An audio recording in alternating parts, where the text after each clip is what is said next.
Welcome to The Explainer. We're about to tackle a really big idea today, a theory on how civilizations rise and fall. And the central argument is, well, it's a bit of a shocker. It says that collapse isn't some terrible accident. It's actually a built-in feature. Right. Let's just jump straight into the deep end with this.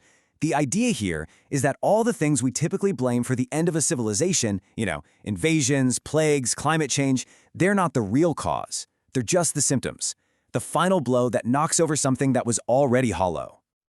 Okay, so if war and famine are just the delivery mechanisms, what's the real engine driving the whole show? What is that deep structural force that pushes societies up that hill of progress and then, inevitably, sends them tumbling down the other side? Well, according to this theory, the answer is actually a predictable pattern. And that pattern has a name, the centralization loop.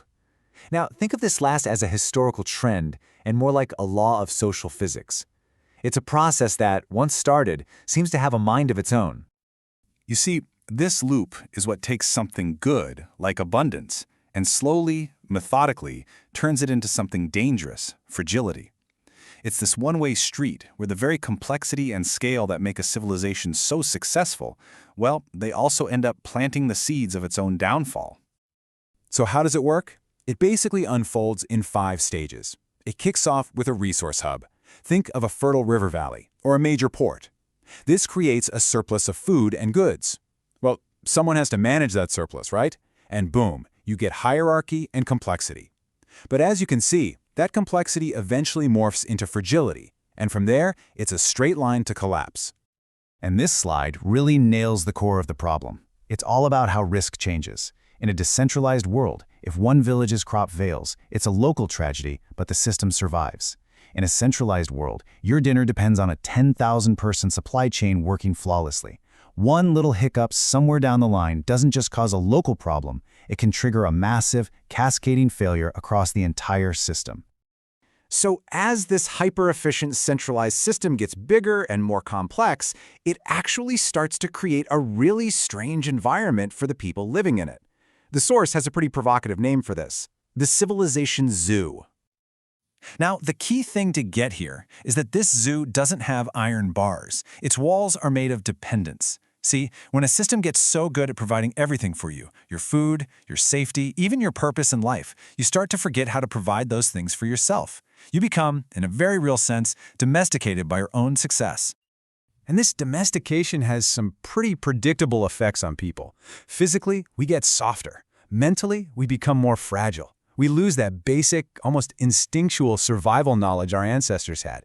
Our sense of what's a real threat and what isn't gets totally warped. We become perfectly adapted for life inside the zoo, but completely useless anywhere outside it. And this leads to a really dangerous blind spot.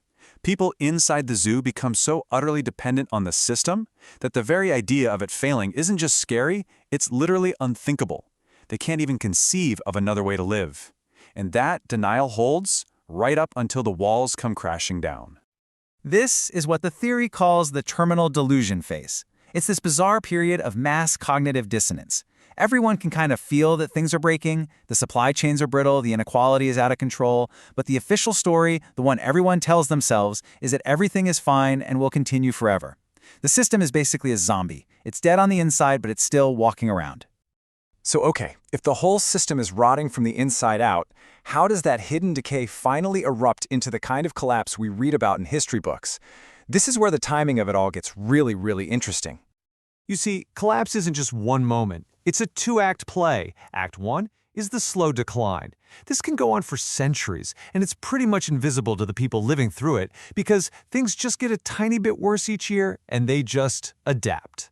But then, once all the resilience is gone, you hit Act 2, the visible break. That's the fast, chaotic, and catastrophic event that gets all the attention. The cliff analogy here is just perfect. You've got water and wind eating away at it for years, maybe centuries, weakening the structure bit by bit. You can't really see it happening. And then, one day, the whole thing just gives way.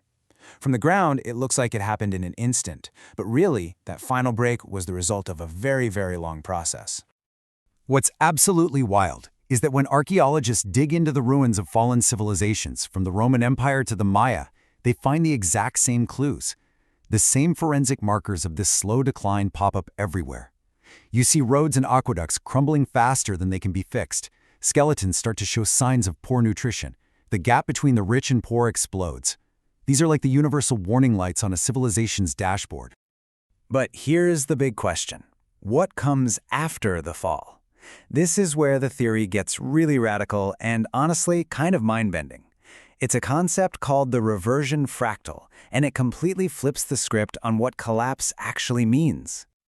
So get this, the argument is that collapse isn't a bug, it's a feature. It's not the end of the story, it is a built-in reset button for our species. The idea is that when a civilization falls, it doesn't just descend into random, meaningless chaos. Instead, it triggers a very specific and surprisingly predictable pattern of renewal. What happens is the population splits, almost like it's bifurcating into two new human subtypes. On one side, you have the above-ground reverters. These are the scrappy, adaptable survivors who get back in touch with reality. On the other side, you have the subterranean descendants. These are the fragile ones who hide away, clinging to the old rituals and hierarchies of the world that's just vanished. They survive by insulating themselves, not by actually adapting. And then, maybe centuries later, something amazing happens. These two groups find each other again. The reverters bring their resilience and practical skills. The descendants bring their stored knowledge and the symbolic memory of how to build complex societies. And the fusion of these two groups, well, that creates the cultural and biological spark that ignites the next great civilizational cycle. And that brings us to our final, powerful takeaway. Collapse isn't the death of the organism. It's more like a species shedding its old, rigid exoskeleton. It's a painful, chaotic process for sure, but it's also necessary for new growth to even be possible. And so, the real question this theory leaves us with isn't if this cycle is real, but rather, where are we right now on that wheel?